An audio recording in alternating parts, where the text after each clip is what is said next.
Hello and welcome to AFK Sidequest. I'm your host, Rob Thursland. Joining me today is my number 2, Luke Chu, and returning after a short absence, Maddie Cunningham. So Maddie, what have you brought for us this week? I was about to bring a game.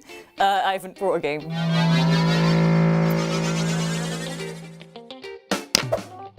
How about this?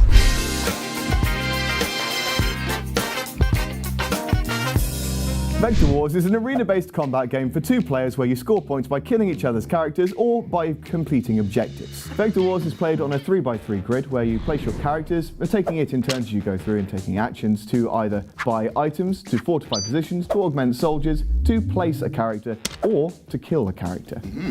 Fighty. One thing that is special about Vector Wars is you aim to play all of your characters face down because they all have special flip abilities. There are 4 factions and each one has its own unique play style. As a result of that, the flip abilities actually differ depending on which race you are. So every card's a trap card. When you kill an enemy, you put them into your trophy pile, and at the end of the game, they're worth points. Do you have to chop their heads off and just put them on little spikes? Certain flip abilities can give you Zeta Orbs, which are also point scorers. There's credits, which you can use to buy items from the item boards, or also to buy gravity wells. Gravity wells can be used to move characters around the board.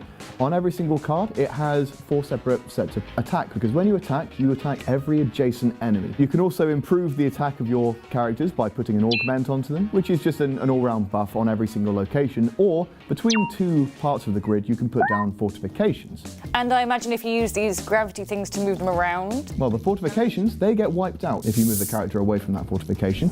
Augments stay with them though. There's technically 3 game modes. There's Team Deathmatch, where the aim is just to score points by killing. There's Capture the Flag, where you want to move the flag into your own area, because that's worth 10 points at the end of the game. And there's also Light the Grid, where at the start of the game you both get given a card which you don't reveal to your opponent, you reveal it, and the more of those squares that you own is worth more points. There's also, at the beginning of the game, you have setup cards. There's a stack of different ones, because which one you get dictates what the board looks like when you first start playing. It will say which crystals are where, whether or not there's a shield already on the board, or if there's already a gravity well, and it means that it will theoretically be a different starting point every single time. Good mix. It mixes things up a little bit. Yeah, exactly, rather than it just being a blank board, you know? So what happens if all of your characters take up the entire board? Then you automatically win. Nice. Yeah.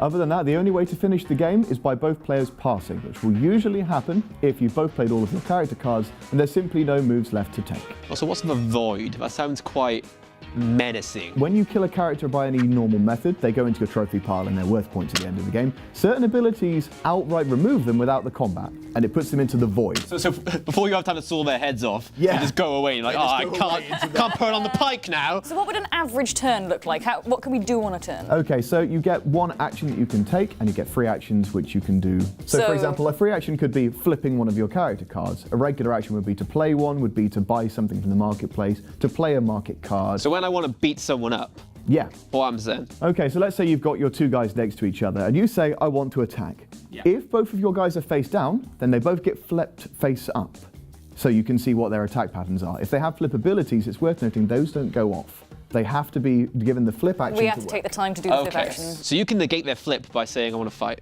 Oh, yeah, pretty much. That's such a dick move. You waste their flip.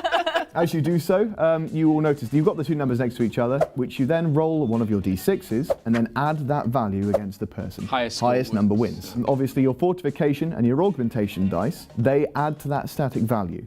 So if you're going to fight somebody who has 3 fortification dice and an augmentation dice on their side, it's probably not going to go well for you. Ooh, that's how you Vector War. Are you guys ready to enter the arena? Yeah. Let's fight. Let's fuck up some do bitches. this. Okay, so you 2 can play each other. What do I do? It's all right, Rob. I'll find you a friend. What do you mean? Anyone?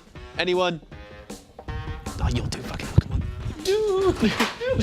Oh, he does have a friend. Oh my gosh, it's Matthew Penrose from previous episodes of AFK. Get back there! Call me when you need it.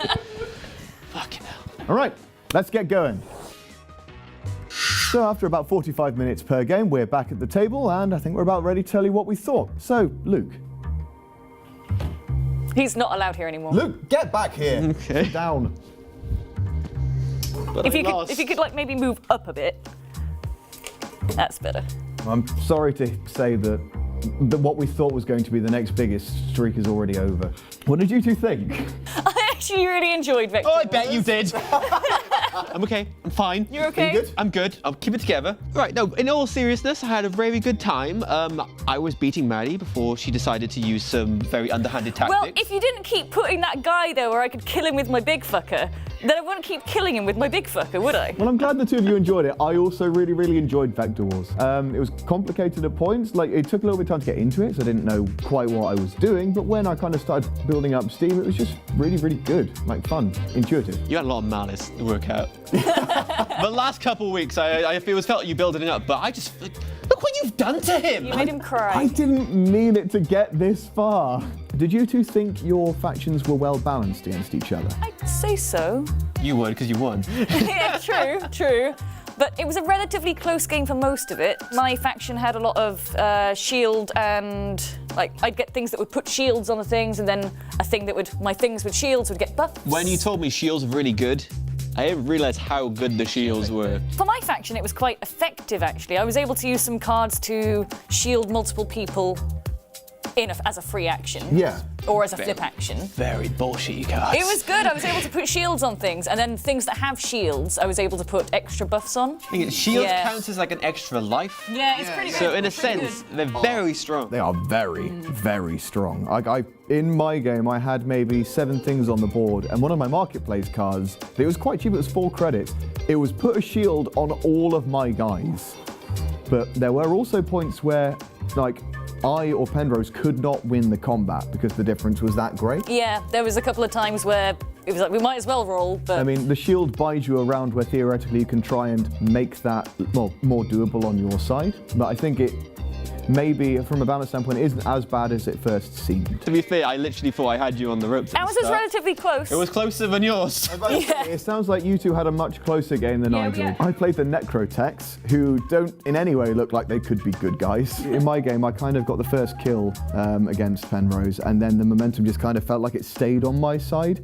Like, I do feel like my faction was a lot better suited to fighting him than he was to fighting me. So maybe that's something that they could possibly work on rebalancing, perhaps. I'll be honest, I really like all of the designs they have on this. Like, it's just cool. Like, super futuristic. Other than the fact that my guys are green space edgelords. Also, I completely love the names on there. Because you've got some really, like, dark and broody names. And then you've got, like, Wallace. Warren, my boy. I'm sorry, I forgot you. Warren versus Michael. The Warren showdown versus of the Michael. century. My personal favourites from my team were Reap X and DK. My favourite one was Metatron. Of course he was. Metatron was a bastard. Yeah, Metatron fucked your day right up. I was listening to you guys play it, and it's like, effectively, yours were all just the Angels, the host of Angels. Yep. And then Penrose was playing the Crusaders, who all had very normal names. Like I think Vernon might have been one of them. John and Keith. Yeah, pretty much. The ordinary guys who are just kind of in it for the money. Can we have an expansion where it's us lot?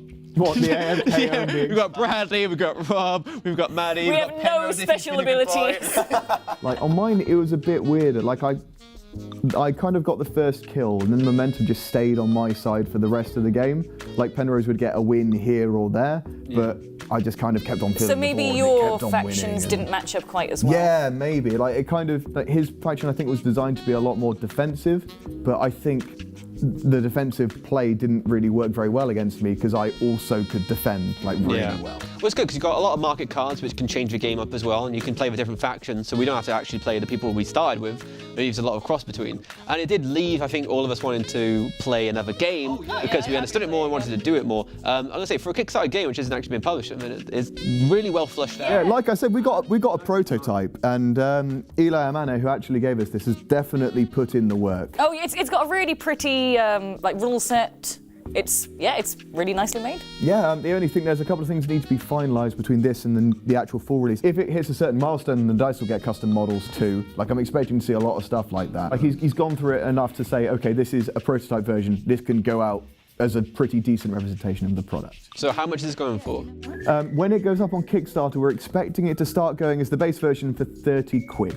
30 quid. Yeah, and bearing in mind that will alright. be, it'll be about 40 dice. There's a lot of cards in here. I think they're all going to be laminated and custom printed. There's a relatively sizable board on it, and there's a lot of pieces. I think 30 quid's really reasonable. When I was thinking about what I would expect this to retail for. I was thinking about 30. Like, I'm going to back it when it comes out on Yeah. Kickstarter. I really want this to succeed. I will pay money. Yeah, £30 seems like a solid price for a game this size, and it does seem like I haven't actually played too many two-player games, but this one, and the ones I have, are quite often a little bit overly complicated just for the sake of it. Yeah, yeah. So you wanted something This that one is something that I could play with someone that hasn't played very many games before, because after a round or two, you understand it. I'd probably play this with newish players. As long as you're not a child, you'll probably understand it quite quickly. Well, a couple of turns in, you're already learning the mechanics well enough you can carry. It even has cards to tell you what moves you can do. It's pretty well geared for new. Well, it's 13 plus, so as R. Kelly will tell you, that's at least old enough to play. You had to crowbar him in, didn't you? Well, like I've already said, it's going up on Kickstarter. It's going to be expected to be about a base 30 quid. There might or might not be an early bird version. We're still waiting to find out. It was actually made, this game, by Eli Mamane, with, I think it's the Valen or the Lauren Digital Solutions, who I think are either consulting or assisting with production. I mean, easily worth the 30 quid. I want to see what they're going to do for the stretch goals and for the additional things, like if there is a deluxe edition with more or better quality stuff, I would be tempted to push for it. I'd love it if they do some extra factions eventually as well. Oh yeah, because like we have the 4 and you can play each one against one of them multiple times. There's enough playstyle in there that you can change it. So when you kickstart the game, are you and Maddie going to have your fight? Yeah, we need to fight the final for victor. Over who gets control? I'll be honest, even if I end up losing to Maddie, like I have finally won a game on AFK again, so I feel a little bit better. Yeah, I really enjoyed it. It was fun. Probably one of my favourite games I played on AFK. Yeah, I had a great time. Go back to your cage. Can you please not? We hope you've enjoyed this episode of AFK Sidequest. If you have, then please make sure to like, share and subscribe. Click the notification bell so you can see more from us in future. And again, a very special thanks to Eli Mamane for giving us this. Follow the game on Facebook. We'll put the link below so you can see when the Kickstarter goes up. And much like me, I hope you all join me in kickstarting this because it deserves to be made. I've been Rob Fursland. Goodbye.